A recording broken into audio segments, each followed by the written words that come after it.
Buenas tardes a todos y bienvenidos un día más al invitado de Radio Francia Internacional. El próximo 6 de mayo, el próximo lunes, se presenta en la Maison de l'Amérique Latine, la Casa de América Latina, aquí en París, la película que el periodista Mario Daniel Villagra ha dedicado al poeta argentino Arnaldo Calveira, fallecido en 2015 aquí en París, donde vivía desde 1960.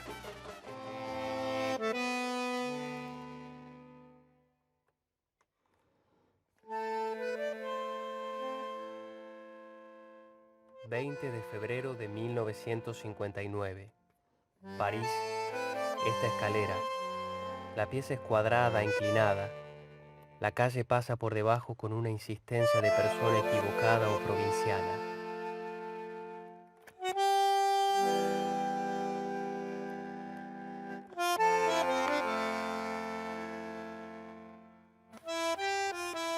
El globo que nos trajeron en las visitas de Buenos Aires, qué lástima que se fue. Tanto que por la noche antes le preparamos el cordel de la subida con cuánta piola encontramos, viva o muerta, para volverlo una cometa azul a la mañana.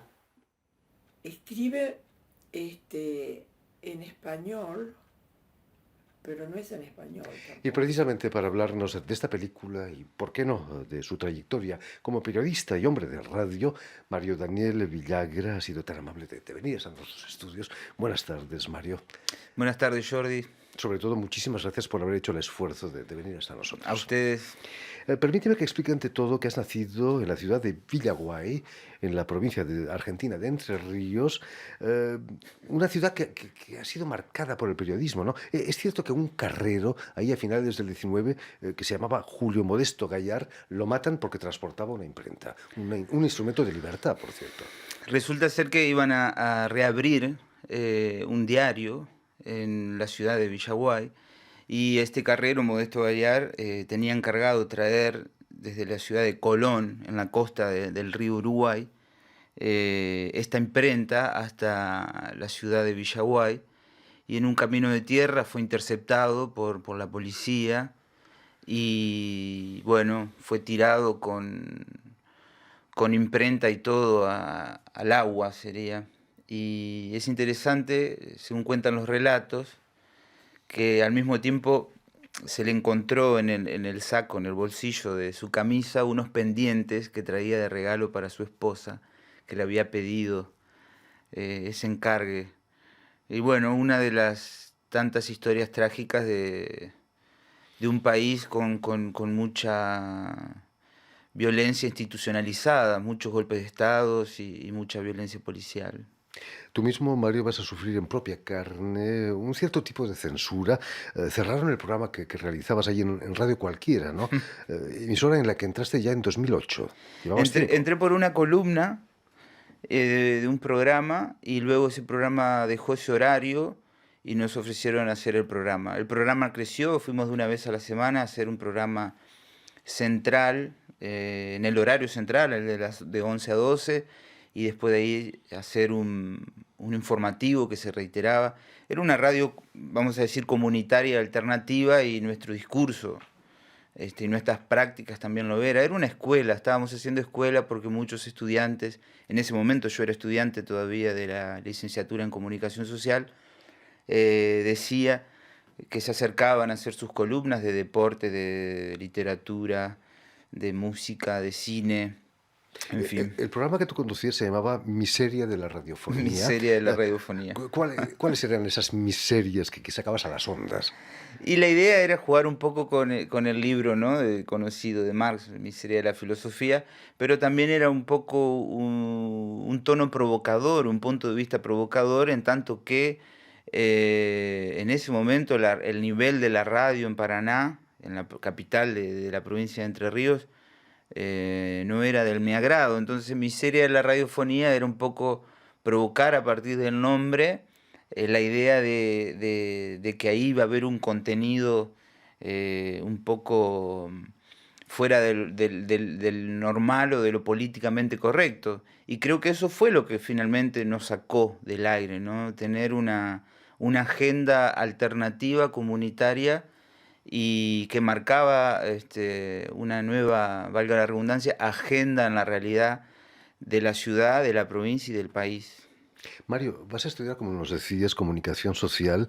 Para ti esas dos palabras van siempre juntas, comunicación y social. Sí, y fue le agregaría otra palabra que es la palabra educación, porque es en una facultad de ciencias de la educación y yo me especialicé, si me permites esta palabra especialización, en comunicación, educación como una misma cuestión, ¿no? Todo esto viene de la pedagogía del oprimido de Paulo Freire. No se puede educar sin comunicar, bueno, esto del diálogo entre dos personas que quieren conocer un mundo por conocer y por hacer. Entonces, la idea fue aprender distintos lenguajes, el cinematográfico un poco lo pude ver, pero bueno, luego pude tener una beca de realización de cine en el Festival Internacional de Cine de Oberá, Misiones, donde ahí tomé unas herramientas muy importantes en la elaboración de guiones, por ejemplo. Bueno, en fin, la facultad fue... Además, te has implicado mucho en la vida social, ¿no? De Paraná. Has hecho acciones protegiendo la Sí, sí, vivienda. la gasté. la- Gasté 10 años ahí en Paraná, sí. Estuve involucrado sí con los inquilinos. Es un problema que me tocó de cerca, me en todas toca de las grandes cerca. ciudades del mundo hoy en día. Y justamente ahora yo estoy cursando en el máster que curso en París 3 con un cubano. Y claro, en todo el sistema mundo capitalista, Cuba ha solucionado el problema de los alquileres, ¿no? En los primeros años de su revolución ha hecho la reforma urbana y es un ejemplo de cómo al menos tenemos un modelo con el cual limpiar nuestra historia, como dice Calveira. Terrible.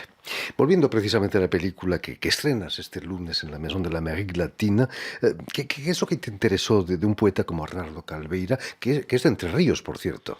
Sí, en principio se va dando el método, vamos a decir, de elegir los poetas es como muy comunicacional, muy dialogado.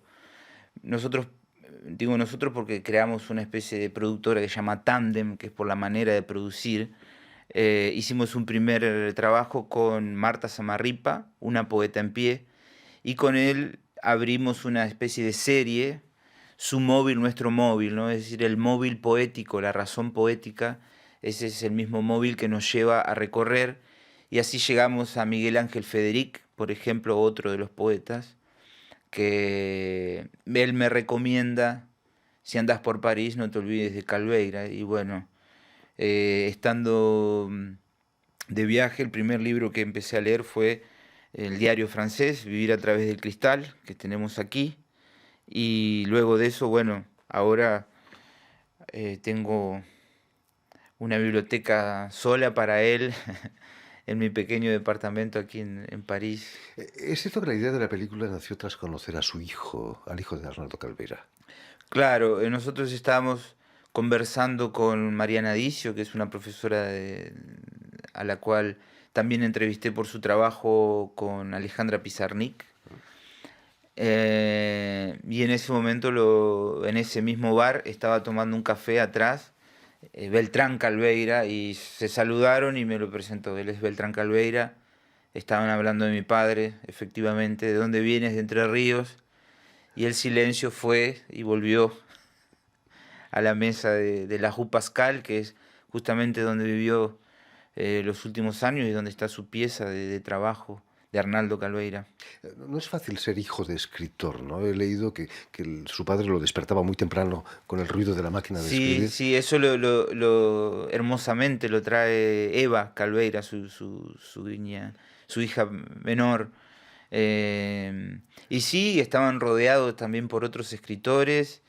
Y bueno, la idea un poco de Tras sus huellas, como se llama la película sobre Arnaldo Calveira, el documental, es contar un poco el recorrido de vida de Arnaldo Calveira, al mismo tiempo que el recorrido como un escritor. Entonces tenemos imágenes de Entre Ríos, de Mansilla, donde él nació en 1929, y hacemos un ida y vuelta entre París y Argentina, porque también entrevistamos a Pablo Llanera, que es un ensayista que escribe, bueno, en el periódico La Nación, entre otros, que es el encargado de las obras reunidas, de la poesía reunida de Calveira. Eh, y bueno, en ese paso, bueno, recorremos lugares, obras y personajes. Arnaldo Calveira había hecho una licenciatura de letras clásicas, hoy en día casi han desaparecido de los programas de estudios, hoy en día sería una rara avis, ¿no? Alguien que Él sabe hizo latín. filosofía en la Sí, Universidad de Letras, sí. en La Plata, en la provincia de Buenos Aires. Y yo creo que eso se ve mucho en su obra, o sea, se ve mucho. Uno luego dice, bueno, pero su base es una base un poco intelectual. Y al mismo tiempo, no diría erudita, pero muy informada y muy relacionada con el ámbito, al menos también de la educación, porque él fue hijo de una maestra rural y su casa, su casa de infancia fue una escuela, era una escuela rural. Y él es hijo de entre 10 hermanos, entonces sus hermanos y los alumnos se mezclaban en los recreos de la casa, ¿no? Imagínate. En París viene gracias a una beca y va a conocer a gente como Cortázar. Incluso he leído que trabajó con Peter Brook, el hombre de Sí, teatro británico, que por cierto acaba de ganar de ser el premio galardonado, Cervantes, claro, sí. en Y Madrid. es interesante porque en uno de los otros libros, me vine preparado, Jordi, ¿viste? Que se Diga. llama El caballo blanco de Mozart, que es de ensayos. Tiene ensayos, uno, por ejemplo, relacionado a Peter Brook, y también, por ejemplo, a su tarea de traducir al lado de Lord Batallón, por ejemplo, ¿no? Que traduce a los dos, a Cortázar y a Arnaldo Calveira, entre otros.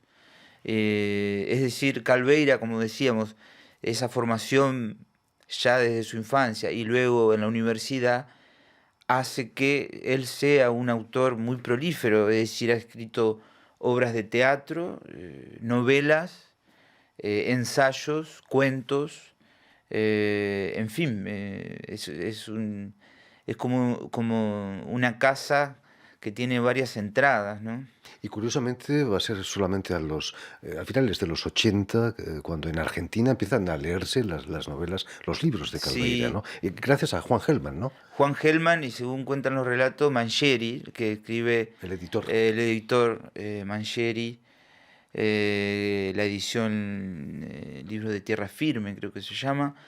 Y claro, él publica su primer libro en el 59, Cartas para que la alegría, que es el resultado de 10 años de trabajo con Carlos Mastronardi, otro poeta de ese gajo de patria como es Entre Ríos, como dice Mastronardi. Y luego de eso viaja a Francia, un primer viaje, un viaje sentimental, como dice él, que queda retratado en el diario francés, 1959-1960, retorna a la Argentina y regresa con una beca, como bien dijiste, a estudiar a los trovadores provenzales franceses, y ahí se queda, se Quizás queda. fueron las dictaduras lo que le impidió volver a Argentina.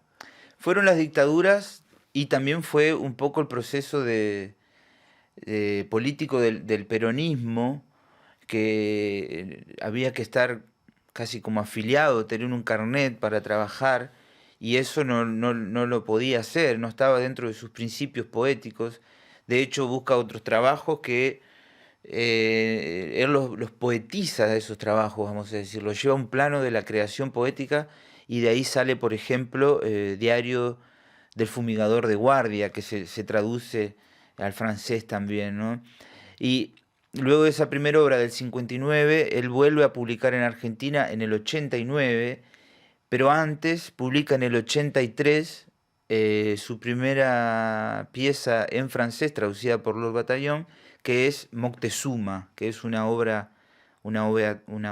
teatral.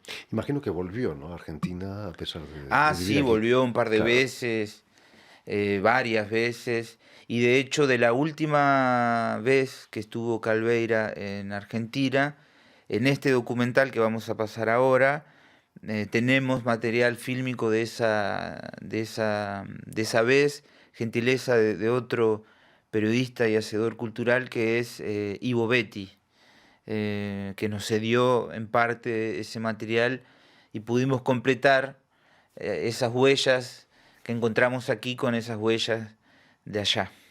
Quizás uno de los momentos más emotivos de la película es la entrevista que realizas con su mujer, ¿no? Con Monique Tour. Que es muy simpática y muy amable, y a la cual estoy totalmente agradecido, porque no tiene sentido trabajar sobre más cuando los familiares están vivos, porque en cierto sentido es un homenaje a lo que hacemos Hernando Calveira, y al mismo tiempo una especie de reactualización de su obra, porque bueno, de esta manera hay más gente que se está conociendo o acercando a la obra, ya sea el equipo que conformamos, o los compañeros de mi facultad, o inclusive, bueno, al ser audiovisual va a tener más llegada, y ya estamos viendo fechas en Argentina, en Buenos Aires, en Entre Ríos, y otras aquí en París para los próximos meses. Otro de los personajes interesantes en tu película es otra gran poeta, Silvia Baron-Supervielle. La conocías ya seguramente, ¿no? Con Silvia nos conocimos aquí, y sí, es muy amable, nos abrió la puerta para charlar, entre otras cosas, de su relación con Arnaldo Calveira. Ella fue traductora de Arnaldo Calveira en la editorial Actes Sud, del libro del espejo. Y también prologa a El diario de Eleusis, otra obra de Arnaldo Calveira. Y bueno, ella tiene una manera muy particular de recordarlo a Arnaldo, muy poética, por cierto. Y bueno, encontrarse con ellas es encontrarse con que la historia está viva, ¿no? Hablando de traducciones, Arnaldo Calveira fue el mismo traductor, ¿no? Para la UNESCO, para organismos internacionales. Hacía traducciones, pero no de literatura, vamos a decir. Hacía traducciones técnicas. Simultáneas, quizás también, ¿o no? Porque no le gustaba, hasta lo que sé, hacer ese arribo de una lengua a otra en literatura. Sentía la nostalgia. Lo entiendo perfectamente, sí. Porque para alguien que escribe, si bien Cortázar, por ejemplo, dice que, bueno, que para escribir bien hay que traducir, porque eso, bueno, te hace contactar con escritores. Una buena escuela. Metafóricamente, escribir y traducir pareciera ser como un pájaro dentro de una jaula, ¿no? Que las líneas de la jaula ya son las líneas que están escritas, no se puede ir mucho para ningún lado. ¿Sentía nostalgia de su país? ¿Te lo ha contado su mujer? Si echaba de menos Argentina. Yo creo que no. Yo creo que no, porque él había una relación muy estrecha entre la literatura y su vida, es decir, el sujeto literario y el sujeto histórico estaban muy unidos. Entonces él escribe una novela, la novela nacional, como le dicen, que se llama Si la Argentina fuera una novela, en el cual yo creo que si uno ve el contenido de ese libro, termina haciendo las paces y diciendo todo lo que tenga que decir sobre Argentina. De hecho, él habla de una cuarta dimensión y le preguntan cuál es la cuarta dimensión y dice, bueno, abrir la ventana en París y ver el cielo de Entre Ríos. Luego fue consultado sobre si seguía sucediendo eso y él dijo cada vez menos. El tiempo pasa.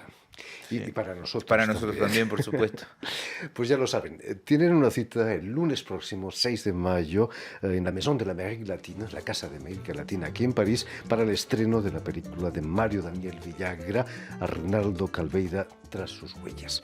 Muchísimas gracias, Mario, por haber estado aquí con nosotros. Permíteme también dar las gracias a Vanessa Loiseau y a Suel Kedir, quienes están detrás de los cristales al tanto de la realización del programa, y enviar también un saludo muy especial a nuestros telespectadores, porque también los tenemos, que nos siguen en toda América Latina y en Estados Unidos incluso, gracias a una cadena de televisión uruguaya que se llama Canal U de Montevideo. Qué lindo Uruguay.